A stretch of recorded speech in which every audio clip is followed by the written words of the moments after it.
Hey everyone, and welcome to True Strike. This week we are diving into the new UA covering Warriors. This episode features some snippets from our good friend of the show, Garrett Phillips. We tried to record this episode live with him, but alas, the tech gods were frowning upon us that night, and the recording was completely DOA, except for Garrett's audio. So yeah, here we go. Hello, adventurers. My name's Tyler. And I'm Richard. On today's episode, joined by little snippets of our previous guest host, Garrett Phillips, we'll be diving into the D&D PHB UA 5, starting with the Warriors. Welcome to True Strike.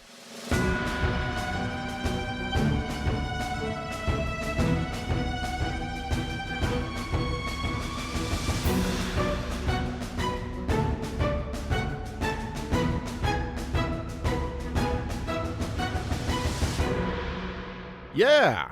As I mentioned before the jump, we had some issues with the prior recording, so all these snippets from Garrett are from when we recorded the first time, and Tyler's going to punch them in where necessary. Wherever I can. And everything from us is now audio. So this is us now. right now, live in the studio.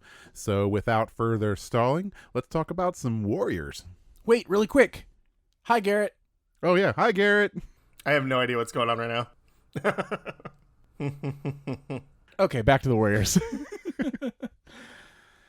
So yes, Warriors. So we've got some UA content from WotC, which did put us in a bit of a panic, trying to figure out what we were going to do with these episodes, because when they dropped that YouTube video with Jerry Crawford talking about what was coming up, and he was all like, oh yeah, we're releasing all of this UA content like at the same time, when we were faced with pages and pages and pages of content that we now have to review. We weren't really sure how we were going to tackle it, and we talked with Garrett, and he also wanted to get some input on this as well, because he had some good opinions like always. So we decided to split it up. So this episode we are going to be talking about the beginning portion of UA 5, and then focusing on Warriors, which is our Barbarian and Fighter classes. Yes, but really quick, before hitting the Barbarian, we're going to take a look at the weapon mastery.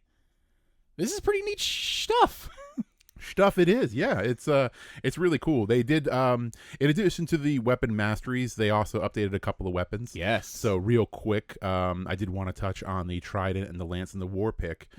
Basically, they were all kind of samey, so they have now kind of individualized them. Yeah, give it a little personality. Yeah, so Actually now make your there's choice a reason matter. to have a Trident, yeah, Right. instead of just being, a themed Lance or something like that. So yeah, they did a couple of updates to that stuff, which is really cool. Yeah, I do. While we're here, I want to mention that the nets actually went into the some of the adventuring gear as well instead of Neppin.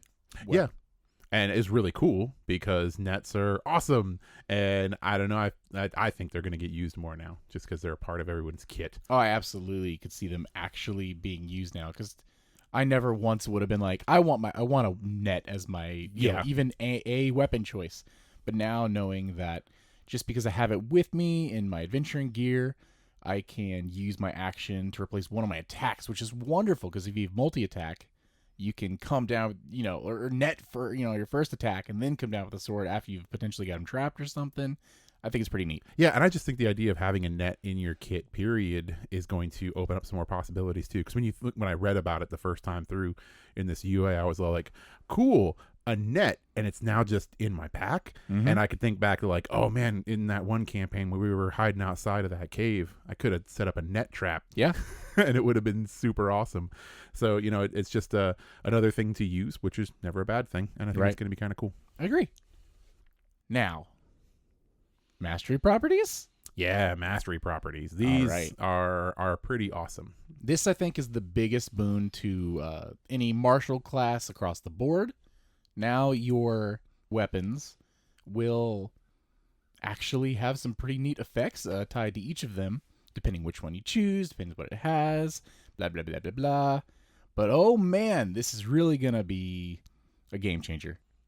Yeah, I think that these are going to really kind of inject life back into these warrior classes, because now I don't think they're going to feel as boring, because now you don't just go to your turn and you just swing and hit or swing and miss, and then it's the end of the turn, and you're just Yeah. completely moved on.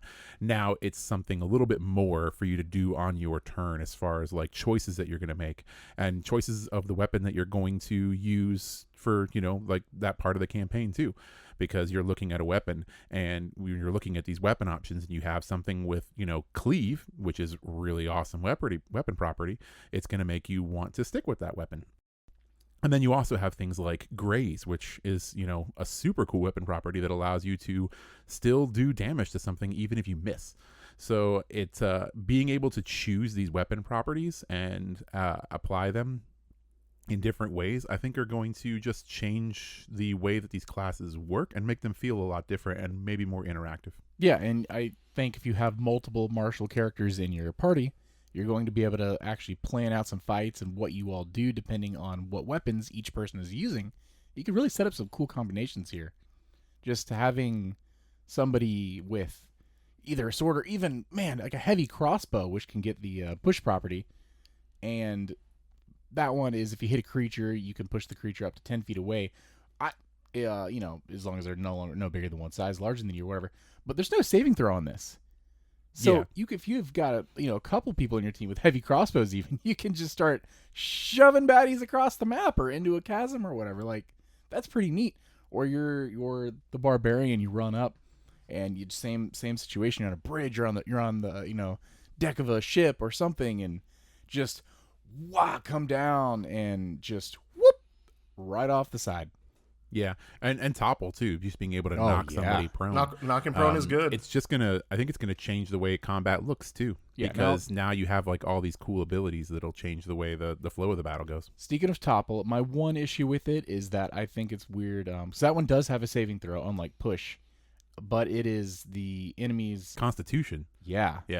I think it should be strength, just because when I think a save from being knocked prone, I usually think strength. I don't know, Garrett, what do you think about that? I think I largely agree with you. I think that most people would say, pushing someone over in D&D already is a strength-related check, but it's like kind of more of a contested one.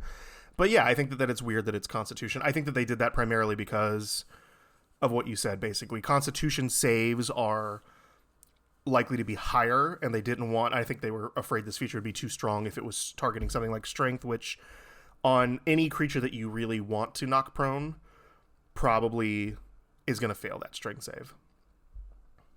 And the ones that you want to knock prone that won't fail the strength save, you can't knock prone anyway because they're too big, like your giants and your dragons. Right, I agree too. Speaking of that, Garrett, do you have a favorite mastery property of the weapons?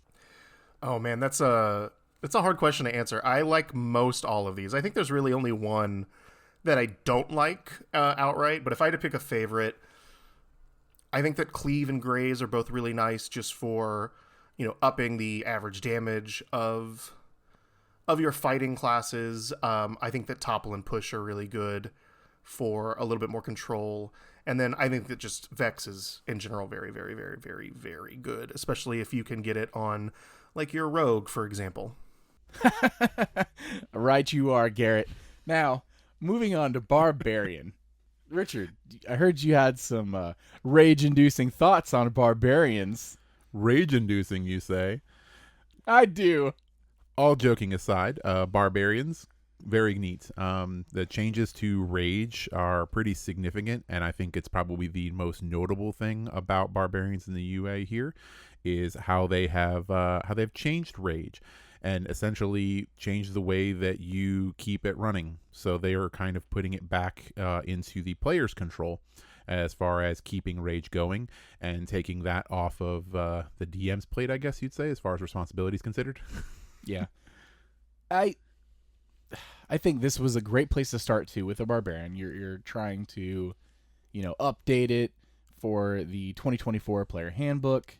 And okay, what can we do to make barbarians feel new and fresh? Well, when I think of barbarian, not only do I think hulking beast that's going to cave my face in and can take a bunch of damage, but almost all of that stems from the ability rage. So if I want to improve this class, that's the thing to buff up. And the fact that you mentioned, put it back into the player's hands, the player's control, that's huge. Now you don't have to hope that me as the DM is going to take a swipe at you, because you weren't able to hit me. Now you got to hope that I come up and I take an attack at you so you can maintain your rage. What if I'm playing an intelligent character and I've gone against you before. I've seen your kind of observed you. I'm going to sit back and I'm just going to let your rage, peter out. But instead, it doesn't matter. You just bonus action, and you just keep it going. And it just keeps going. And it also is now increased to 10 minutes. Instead of 1 minute. Instead of 1 minute, which is an incredible boost in time. Yes. That means you don't have to be as afraid to burn it, maybe early encounter into a dungeon or something. You can pop that right before going into a fight or at the beginning of a fight and still have time to get to your next encounter before it drops. Yeah, which is really good. It also has some extra features, which we will kind of touch on a little bit down the way with this extension of the time period that allows you to use Rage for other things. Yeah. But before we get there, we do get a weapon mastery as a new first level feature, which allows us to use our weapons now. Now, that's a very interesting thing. The weapon mastery that you mentioned that not everybody gets weapon mastery. It is these martial classes, which doesn't mean that someone like a wizard, for example, can't pick up a sword and use it. But it means they're not going to get the weapon mastery property. That's a feature you have to get. Now, I do believe that there's a feat you can take that gives you that ability. I believe so, yeah. So we did have an update to the wording for Reckless Attack now, which just refers to it as making an attack roll, which means technically now Reckless Attack works at range. But it is worth noting that this is not something that is specifically and explicitly pointed out. So this could just be a product of a poorly written description of Reckless Attack where they didn't take this into account, or it could actually be the way it's intended, that you can do a ranged Reckless Attack. But I think it makes sense, and we'll just have to see if they keep it. Yeah, and I'm sure that I hope they will. I hope so. I don't see any reason not to. Yeah. Other than the fact that when attacking recklessly, if you're doing it from a distance, I guess you are safer. You've got that advantage on the attack. Yeah. And you're not putting yourself in harm's way as much because you're at a distance. Okay, I can see them taking it away. We'll see. I just hope they don't. We'll see. Primal Knowledge, though, level 2. Yeah, and this kind of goes back when, just moments ago, I had mentioned the upping of Rage time limit from 1 minute to 10 minutes will make even more sense down the line. Is because now we have Primal Knowledge at level 2, which you get proficiency in a skill. Use a strength check for that skill while raging instead of the normal check. Yes, the available skills you could take are Acrobatics, Intimidation, Perception, Stealth, or Survival. Yeah, flex for perception. Yep, there's a couple here that are super interesting. Richard, would you do me a favor of describing how you angrily, while using Rage in your Strength modifier for Perception looks? For perception, it's because I walk into this room and I am just so pissed off, like so angry that I am hyper focused on every single detail. Mm-hmm. And I'm just so angry that there's no way that I can not see that you are looking at me with that weird face that I want to pummel right now. And I like to think of using Strength for Stealth as like a Mr. John Cena, you just wave your hand and you don't see me. And they're like, oh, nope, not there. Yes, sir. Nope. Who? What? Someone say something? Garrett, did you have any thoughts on this? I have two things I really want to talk about with this feature. First thing is I want to address how this looks in play, because you guys are making it obviously very funny, but I think there's a funnier way that we could take this. I think that if you're raging and you're using strength for your stealth check, that's not you being stealthy. That's you literally walking into a room and saying, none of you can see me. And them just all being like, you're right, buddy. None of us can see you. Sorry, don't hurt us. Like, that's what that feels like to me. Perception's like walking into the room and be like, where are you? And they just like, right here, sorry. Like, that's what that feels like to me. More than anything else. But beyond that, what really is interesting about this feature to me is, I don't know if you guys noticed this makes them almost as good at like perception and survival and stealth as a rogue, especially at higher levels. So when you're raging and you get to use this feature, while you're raging, you have advantage on all strength checks, which means you have advantage on every single one of these abilities. So not only are you rolling stealth using strength, which is your primary stat, you're also rolling at advantage. But what's really most important to me, and why this is so funny to me, is the 9th level feature, Indomitable Might, which says that your strength checks, if it's less than your strength score, you just use your strength score instead. I don't know if you guys have ever played in a campaign that's gotten to 9th or 10th, or I think we have. I think I've DM'd you for those type of campaigns. But the point being is around 9th or 10th level, especially for a barbarian, and especially in ONE DND where you have extra feats and the feats also have ASI improvements, most of the time your barbarian is probably going to be at 20 strength by 9th level, or at least close to it, which means that you're rolling with advantage, you're adding strength to your stealth check, and then if you get less than 20, you just take the 20.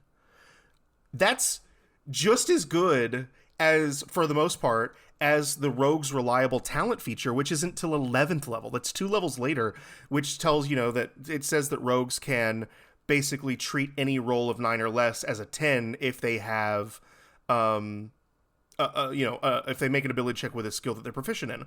So let's just assume that you're a rogue with stealth proficiencies at, level 11.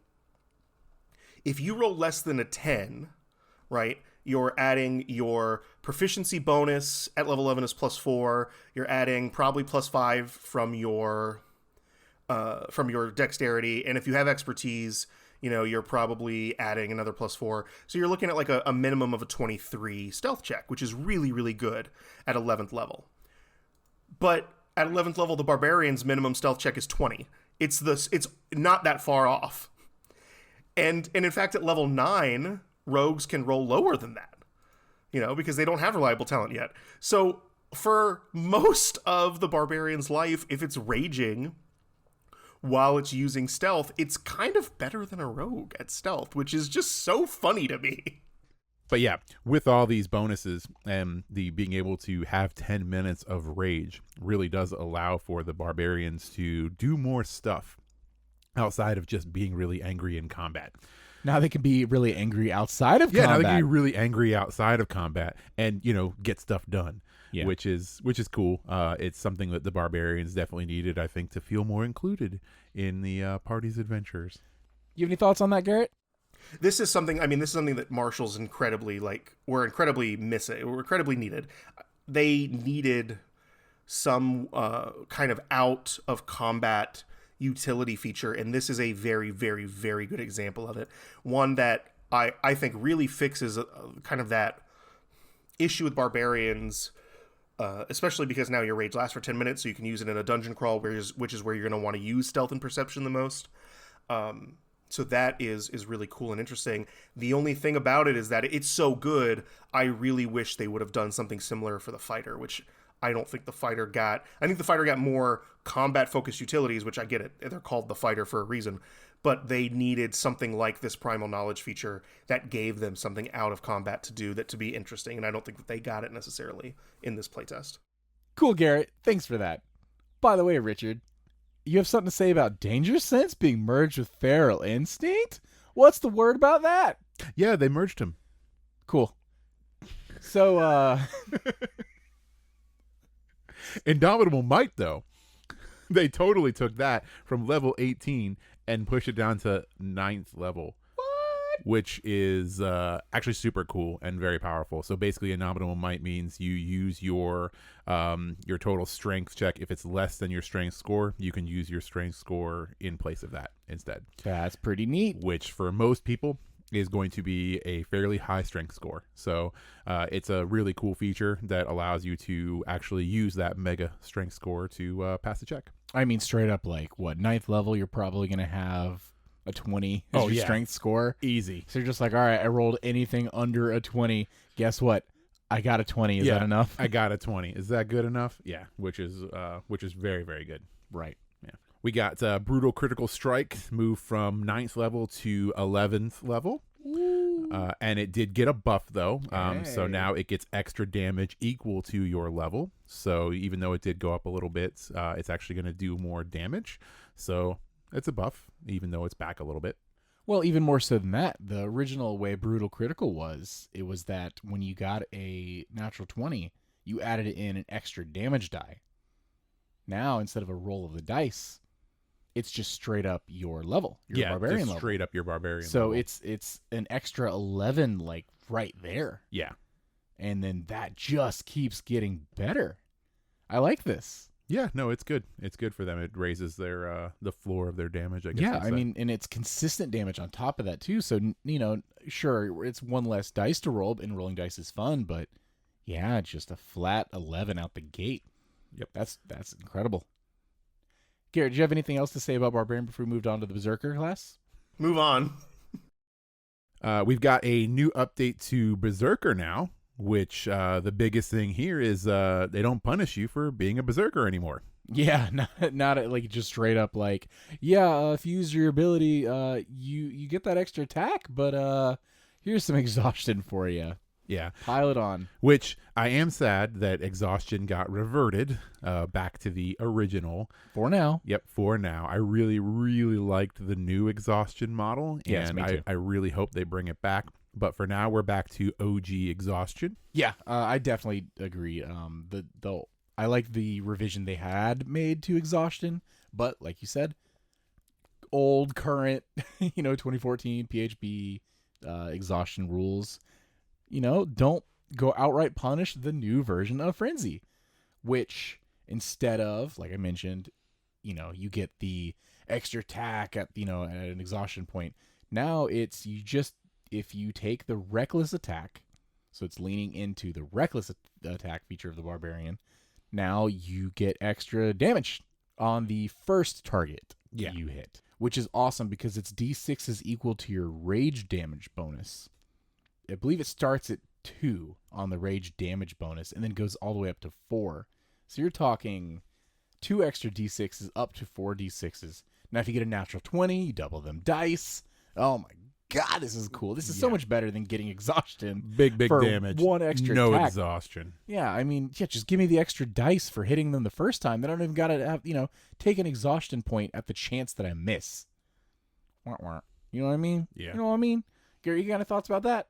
That is actually really good power scaling for Barbarian because the core class doesn't really have that. The only real scaling and power that the core class has is like brutal critical, but even that is just like it only works on crits, so it's not a huge scaling feature. But Frenzy really lets them stay strong in the damage department throughout the rest of the higher levels, and I really think that tying bonus damage to dice that are equal to your rage damage pool, for example, is a really cool feature that they should probably implement, and I hope to see them implement it in other Barbarian subclasses, because all the Barbarian subclasses kind of have a third level feature in some way, shape, or form that most of them buff your damage. I'd love to see more of them scale in the same way that this does. Now, one cool thing, you get your retaliation at 10th level. You take damage from a creature within 5 feet of you. You can use your reaction to make one melee against that creature, blah, blah, blah. Man, that's so cool. I mean, I just like the idea that I run up and I hit like a fire elemental or something, right? And I hit it on my first attack, which I made reckless, and I get the extra damage, and and then I take some fire damage because I hit it at melee. And then I'm just like, what? And then I use my reaction and I hit it again. You just hit it again. Yeah, no, that's good. And it's 10th level, so by then I've got another attack already. So I'm hitting this guy 3 times. It's just fun. Yeah. We also had a huge update to Intimidating Presence. Right now, you can use Intimidating Presence to hit every creature of your choice within 30 feet or 60 feet if your rage is active to make a wisdom saving throw. Provided they aren't behind total cover. On a failed save, that creature has the frightened condition for 1 whole minute.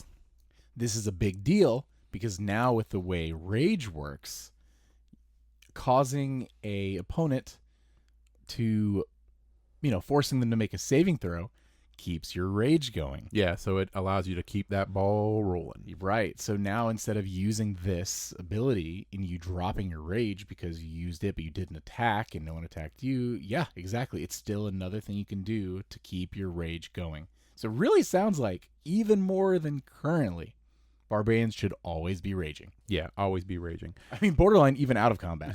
Yeah, no, because now you can use rage for everything, for perceiving things or for being invisible. So yeah, you should always be raging, and this is another good way to keep that going. It is worth noting that Intimidating Presence is a once per long rest use, so it's not something you can use every single time, but it is a really cool feature to scare everybody in a room. I mean, and it's each creature of your choice, 60 feet for your rage going. Like, wow, it's a lot of people. So I'm not surprised it's only once. Yeah. Now, I do like that it's, of your choice, so that if you've got a small halfling man, potentially named Carl, in your group, you can make him roll to save. Yeah, let's scare him too. Let's get him too. Yeah, but the let's get rest him of your scared. party, Yeah. you can leave them out of it.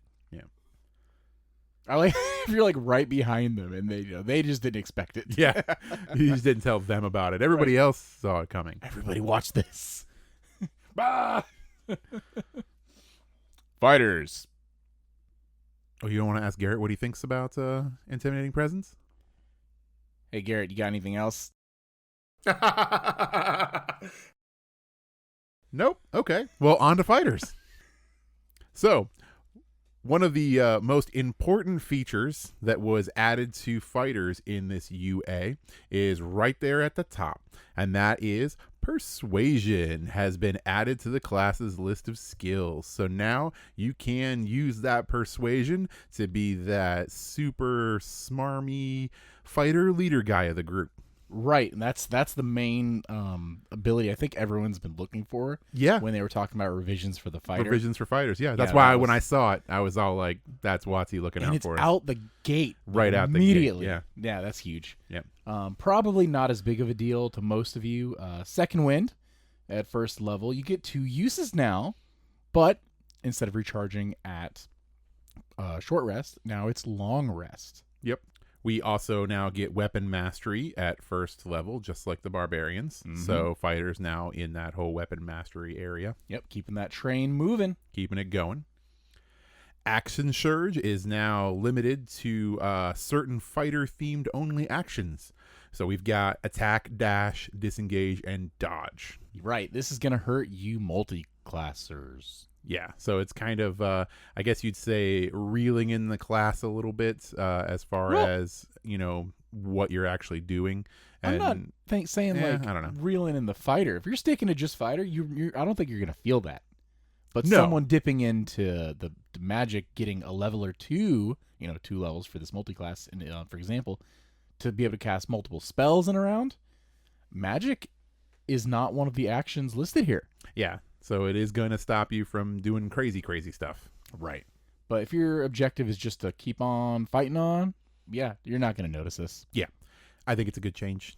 Garrett, did you have anything you want to say about any of those changes so far? Level 1, level 2 fighter? You're probably going to pick acrobatics or athletics or perception or any of the other ones that are probably a little bit more useful for the stats that you're most likely to have. Persuasion's fine. It's cool for people that want to play a leader type of fighter, and there are a few people that want to do that.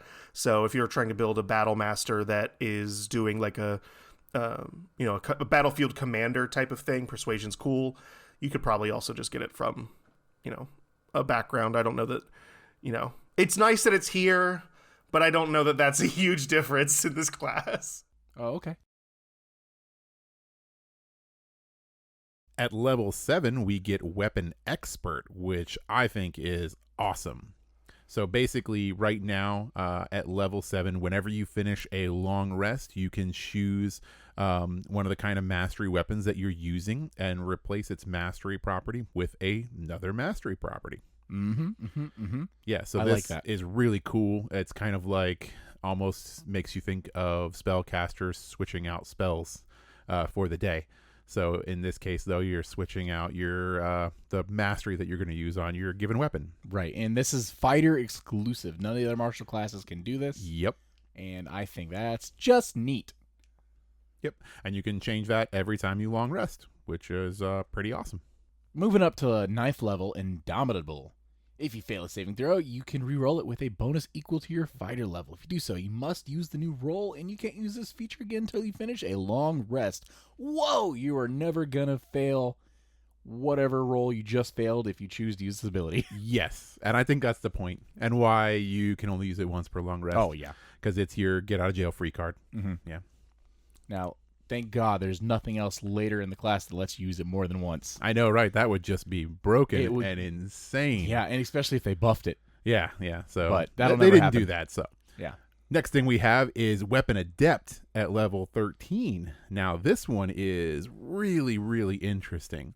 It allows you to get 2 weapon properties on a weapon of your choice, and then you get to pick when you attack. Now, it does say whenever you make an attack roll against a target, you decide whether or which of the 2 properties you do for the attack. The decision is made before the attack hits or misses. Now, is this before you roll the dice, or is this before the DM tells you whether it hits or misses? Yeah, and I think that is going to be something that is going to have to be heavily clarified. Yes. And I think this is going to be one of the big points of this UA when people are doing the survey, is because that is really going to change this ability significantly. Huge difference of me rolling a 19 and being like, that's probably going to hit. You know what? I don't want to use cleave. Or I do want to use cleave. Yes. I'm not going to use graze. Like something like graze. Yeah. Exactly. Whereas if I roll a 3, I'm going to want to use graze, Yeah. Well, I guess that's the question is if you don't get to beforehand, how often are you going to choose graze? Yeah. And it's like you're probably not, because you're going to want to be, unless it's really specific situations, you're going to want some other ability. It could be a very high AC target, and you think there's a chance you're going to miss more often than not. Or maybe it's like a 50-50s, but you're always going to want to do some sort of consistent damage. So maybe in those situations, you'll just leave graze on. Yeah. And you're going to have push on the weapon also, maybe, because you really want to be able to push the person because of the situation you're in. So that's the one you'll leave on. But yeah, if it's before the DM tells you whether it hits or misses, really changes how often you're flip-flopping the property. Whereas the other one is kind of, it almost feels like having 2 long swords in your pack and you're just choosing which one to use for the fight. Which one to use. Garrett, do you have any thoughts on this? I think that this is really cool. I think that there's something really cool about the way that fighters interact between the weapon mastery property, the weapon expert property, and then the weapon adept property that they get, which all just deal with weapons and the mastery properties that they're associated with and how you apply them as a fighter. The fighter is the most quote-unquote weapon master type of class you're going to get. I like being able to change them because then you're not, the thing about weapons mastery that I think might be a sore point for people when they play the game. If I'm playing a barbarian and I really want to use my great axe because it has a cleave feature, right? But then I suddenly find a magic greatsword that's clearly a better option for me. But I don't like the fact that it only has graze, it doesn't have cleave, because that's the mastery I liked. Then it becomes a bit of a sore point, right? It's nice that they get to change on a long rest using the weapon mastery feature. The barbarian and the fighter get to change the weapons that they select to be masters in. So that's nice for this instance, when you find a magical weapon that you need to change to. But for barbarian, getting locked into that weapon might get you locked into a mastery that you're not overly fond of. With the fighter, that's that's not going to be a problem. Starting at 7th level, you can just change the feature of the weapon that you have. So I just really like that. Those are really good points. I don't know, but I respect it. Now, I did notice something about some of these skills here, right? Garrett, how did you feel about the difference between weapon mastery, weapon expert, and weapon adept? I don't know if I'm wrong, but shouldn't the first feature be adept, the second be expert, and the third be master? Because aren't these just completely flipped? Even if you want to leave weapon mastery at first level because, whatever. at least flip Weapon Expert and Weapon Adept, because those that makes no sense why they are named that way. I've downgraded in my mastery of a weapon. Yeah, I don't know. They might change that. I guess the best thing you could do is to definitely put that in your survey to see if you can get them to switch that around. Yes, and no matter how you feel about this, whether you agree, love it, hate it, whatever, highly encourage you going and doing this survey. Is this going to be the shortest survey they've released so far? Probably not. It might take you an hour and a half to complete, but they do let you save your progress. It's worth it. Yeah, go in there and do it. Help build this game that we love. If you're taking the time of your day to listen to a frigging D&D podcast, you're exactly the type of person that should be going on and filling out these surveys for WotC and helping shape the future of the 2024 PHB. Just rolls right off the tongue. Be the hero. Improved Action Surge has moved from 17th to 15th level. Then we have this new thing, Unconquerable, at level 17, which looks like it changes some stuff with Indomitable. Well, it's formerly part of Indomitable, and they broke it out to be its own thing. Which is even more broken. So, yeah. When now, if you fail a saving throw and your Indomitable feature is expended, you can use it again by expending a use of your second wind, and it also heals you. So now you basically get to use Indomitable again after you've already used it once to pass something that you weren't going to pass before, and then you most certainly passed then. Mm-hmm. Now you get to do it again just by using one of your second wins, and it's going to heal you on top of that. And you still get the second wind. And it's crazy. And instead of using a bonus action to use your second wind, now you're getting it in this because you failed a saving throw. Yeah. My only issue with this is that it makes me feel weird to use the first use of Indomitable, where I just pass whatever saving throw I want to pass. Well, you just got to get that out of the way. And then once that's out of the way... Yeah, once that's out of the way, it can only go up now from here. I heal from then on. It only gets better now. Now you pass and you heal. It's crazy. And you're not going to fail. I mean, we're talking level 17 at this point. Oh, yeah. Which means that you're not going to fail this. So you're going to turn whatever is happening completely around. Yeah. And not only pass it, but heal too. Right. So it's insanely cool and very, very powerful. Will it change? I don't know. But I love it. But it's really cool as it sits, and it makes me want to play a fighter. Oh, yeah. This UA has really made me want to play a fighter. Even digging into the newer version of Champion. Yeah, so we've got a new version of Champion here, which is still really good and still very simple. So still a good kind of opener into the fighter class. Mm-hmm.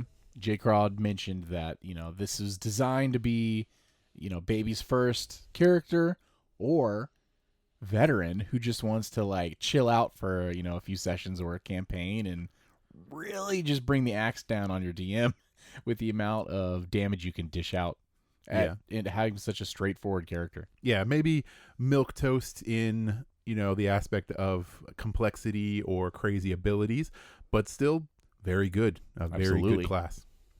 Garrett, do you have anything to say about Champion? Yes! I think it's interesting. I don't think they've changed a huge amount, which I think is fine. Champion was always kind of the baby's first fighter in a way. And I think that that's fine to have that subclass here. They did get one or two little buffs, like they now get to basically apply their improved and superior criticals to their survivor feature. So now their death saves are like natural 20s at level when they roll an 18 or a 19, which is really cool. I think Heroic Rally is interesting, especially with the way that the current dying rules work, which I think we need to talk about maybe in conjunction with this. But before we get to that, the biggest change, and I think maybe the best of them, is that Remarkable Athlete, which was a feature that nobody really enjoyed. Kind of got split into two here. So anyone who doesn't know, the original Remarkable Athlete was a 7th level feature that added half of your proficiency bonus to any strength, dex, or constitution check that you weren't proficient in. So it was like a jack of all trade for physical talents, right? That just wasn't quite doing it for people. And so now they get third level, they get Adaptable Victor, which gives them the ability to get a new proficiency whenever they take a long rest, to kind of give them a little bit more to do out of combat, which, again, I think I talked about this with Primal Knowledge. It's not quite enough for fighters, but it's better than nothing.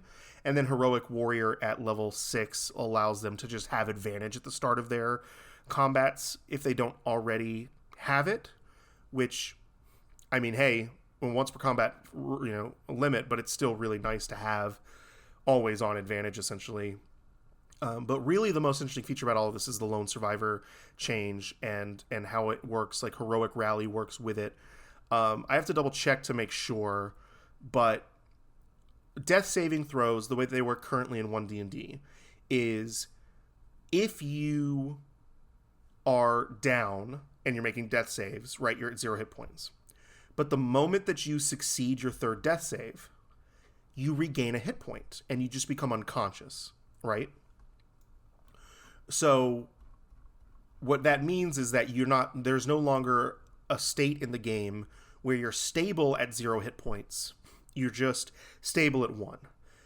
What Heroic Rally says for the Survivor feature of Champion is that at the start of your turn, as long as you don't have 0 hit points, you immediately regain 5 plus your con modifier if you have less than half your hit points. So what that means is that if you are downed and someone stabilizes you, or you succeed all of your death saves and you're just laying there unconscious, I don't know if you know this, the unconscious condition ends the moment you gain hit points. So Heroic Rally now picks you up without anyone needing to do anything. As long as you're just unconscious and you're not, making any death saving throws, this feature will pick you up. Which I cannot imagine is the intent of this feature, but it makes it very interesting in the way that it interacts. Yeah, so this is just the fighter champion that never stops stopping. So never stopping. You get down, you get right back up, you heal back up, and you just keep going. Yes, it's going to be super hard to keep you down. Garrett, any final thoughts on the champion or fighters as a whole? No, I think we got it. All right, Garrett. Well, I think that's going to wrap up our Warriors segment of this. What do you think? Yeah, I think we did an okay job at summarizing Warriors, and I think that they are going to be a lot more appealing now. Like, I didn't really want to play a fighter or a barbarian that much before this UA, but now after looking at it, like Frenzy was never a thing that I really cared for. I was like, I don't want to play that barbarian. I want to play that barbarian now. Yeah. So I think these are some really positive changes for both classes. Now, this makes me very excited to dig into Monk whenever that comes out, and I wasn't super excited for Monk at all before. Yeah, I'm really excited to see what they do with monks. Especially since they, thank God at least, broke it out from this, because we'd have been here even longer. But yeah. It's going to be interesting seeing what they do with those. Garrett, where can people find you, man? Oh, boy. There's not really anywhere to find me. I'm not going to lie to you. I don't have a presence like you're trying to make it out to be, but I guess if people wanted to contact me, I'm on Twitter at GarrettKP. Yeah, that's pretty much it. Oh, Garrett. Man, I'm really glad you could join us on this one. That's Garrett, y'all. Yep. But for now, I've been Tyler. And I've been Richard. And I've been Garrett. That I've added back in post. He's kind of like a ghost. Right. He's like our own personal ghost that isn't sentient, but was. I really hope this one doesn't crash and the recording is good. Oh, why would you say that? And we've been True Strike. Hey, adventurers. Thanks again for joining us today. Please be sure to give us a follow on your favorite podcasting platforms and on YouTube. If there's any questions you'd like to write into the show, you can hit us up on Twitter or Instagram. New episodes release every Tuesday at 2 p.m. Eastern. Thank you for listening to True Strike. You ready to do Warriors? I started recording. Let's go. want to record that now. No, Now I want to talk as like a Strahd. we're not. You know, the We're first not time I'm doing gonna be accents. like, you can be like, oh, who's this tall, handsome man? And you're like, my name is Strahd. That is me. No, my problem is that like I gotta got stop myself from like copying dialects like I do in real life. Because you go on vacation, I start talking like the locals. And I'm gonna be doing that 100%. in your Ravenloft game because you're gonna be all like, "My name is Strahd," and I'll be like, "Yes, my name is Atrist." You're like, "Are you mocking me? Are you mocking me?" No, this is my voice. This is how I talk. You have a strong accent as well. I've been in Barovia for at least 2 weeks. I've never met you before. This is how they all talk. I know all. I don't know why I'm doing the Italian hand when I do this. You can't see it because it's in audio only. I know everybody who was born in this area, but I don't know you. All right, you ready to do Warriors? No.